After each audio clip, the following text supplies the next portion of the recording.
Hola, mi nombre es Julia Ángel Madrid y en esta presentación voy a desarrollar un cuadro comparativo relacionado con el origen de la vida, las teorías biológicas que hay, la clasificación de los seres vivos y los microorganismos.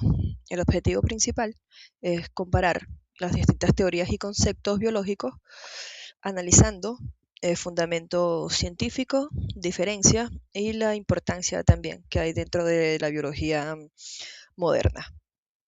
Primero empecemos entonces por qué es la vida. En primer lugar, el concepto de vida puede definirse como un estado de organización molecular compleja que permite el intercambio de energía con el entorno. Entre sus características principales destacan el metabolismo, la homeostasis, la reproducción, la adaptación y la irritabilidad. Es importante diferenciar lo vivo de lo inerte. La materia inerte no posee metabolismo ni capacidad de autorregulación celular. Humberto Maturana y Francisco Varela aportaron el concepto de autopoiesis, según el cual los seres vivos tienen la capacidad de mantenerse y producirse a sí mismos. Aquí ya aparece una diferencia fundamental. Mientras los seres vivos poseen organización celular y metabolismo, los objetos inertes carecen completamente de estas funciones. A partir de esta definición surge una pregunta fundamental, que es cómo apareció la vida en la Tierra. Hay varias teorías que vamos a desarrollar, como por ejemplo la teoría de la creación. La teoría de la creación sostiene que la vida fue originada por un ser divino superior y esta postura está vinculada principalmente a tradiciones religiosas. Sin embargo, desde el punto de vista científico, esta teoría presenta una limitación muy importante, que es que no utiliza el método científico ni puede comprobarse empíricamente. Entonces, por esa razón, se diferencia de las teorías biológicas modernas, las cuales sí buscan una evidencia experimental. Luego tenemos la generación espontánea, la teoría de la generación espontánea. Eh, Esta proponía que la vida surgía automáticamente de materia inerte, por ejemplo, larvas apareciendo en carne descompuesta. Aristóteles incluso defendió inicialmente esta idea, pero posteriormente fue refutada por científicos como Redi y Pasteur. La diferencia principal es que la biogénesis demostró que la vida solo proviene de otra vida preexistente. Luego tenemos la panspermia. La teoría de la panspermia plantea que microorganismos o compuestos orgánicos llegaron desde el espacio mediante meteoritos o cometas. Uno de sus representantes modernos fue Svante Arrhenius. Esta teoría se apoya en el hallazgo de aminoácidos en meteoritos y en la existencia de bacterias extremófilas.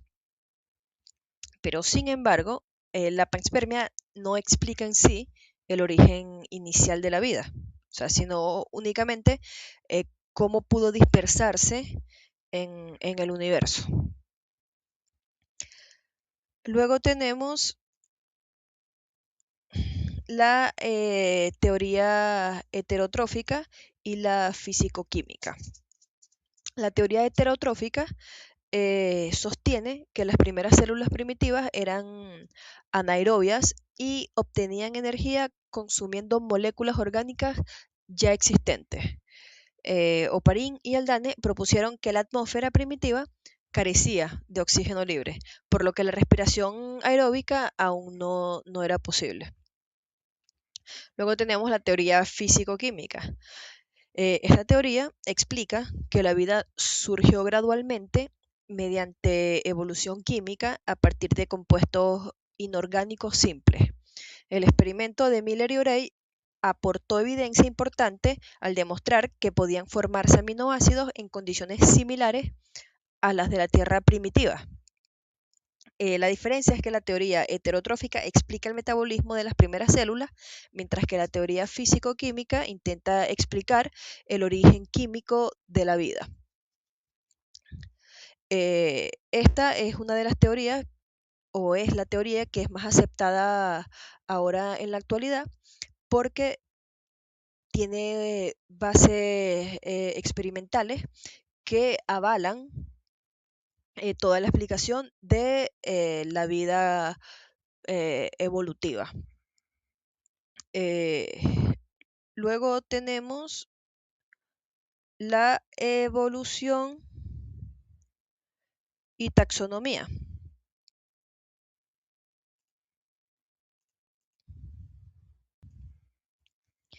En pruebas de la evolución, tenemos que las pruebas de la evolución demuestran que las especies cambian a lo largo del tiempo. Charles Darwin y Alfred Russell desarrollaron la teoría evolutiva basada en selección natural. Las principales evidencias son los fósiles, la anatomía comprobada, la embriología y la genética molecular. Estas evidencias contradicen el fijismo que afirmaba que las especies eran inmutables. Luego tenemos la clasificación taxonómica. La taxonomía es la ciencia encargada de identificar, nombrar y clasificar a los seres vivos. Carlos Linneo estableció la nomenclatura binomial utilizando género y especie. Por ejemplo, nosotros como Homo sapiens, sapiens. Luego tenemos la organización de los reinos. Acá Robert Whittaker propuso la clasificación de 5 reinos, que son el Monera, el Protista, Fungi, Plantae y Animalia. Posteriormente, Wood desarrolló el concepto de dominios, que es una clasificación más amplia basada en genética molecular. Entonces tenemos que los reinos se organizan principalmente eh, por tipo celular y nutrición, mientras que los dominios consideran relaciones genéticas más profundas. A ver, ahora vamos a hablar de los autótrofos. Los seres autótrofos producen su propio alimento mediante fotosíntesis o quimiosíntesis. Los heterótrofos, en contraste, ellos dependen de materia orgánica producida por otros organismos.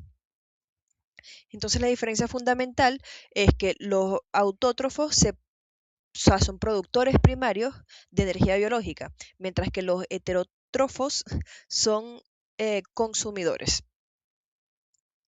Tenemos también la biodiversidad. La biodiversidad incluye la diversidad genética de especies y de ecosistemas.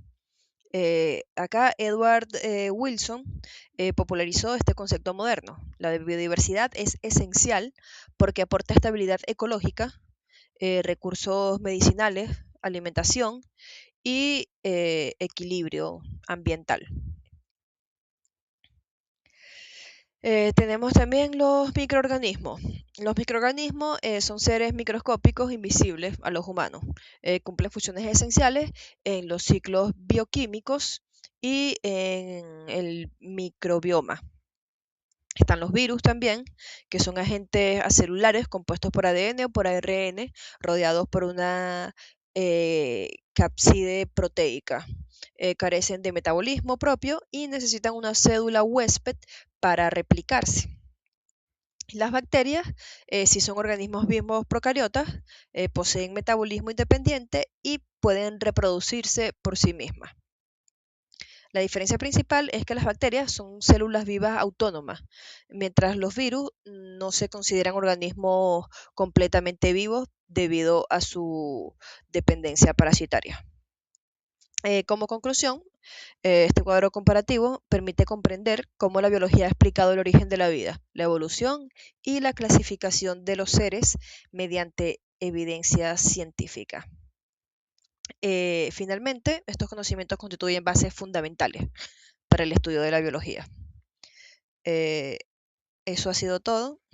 Muchas gracias.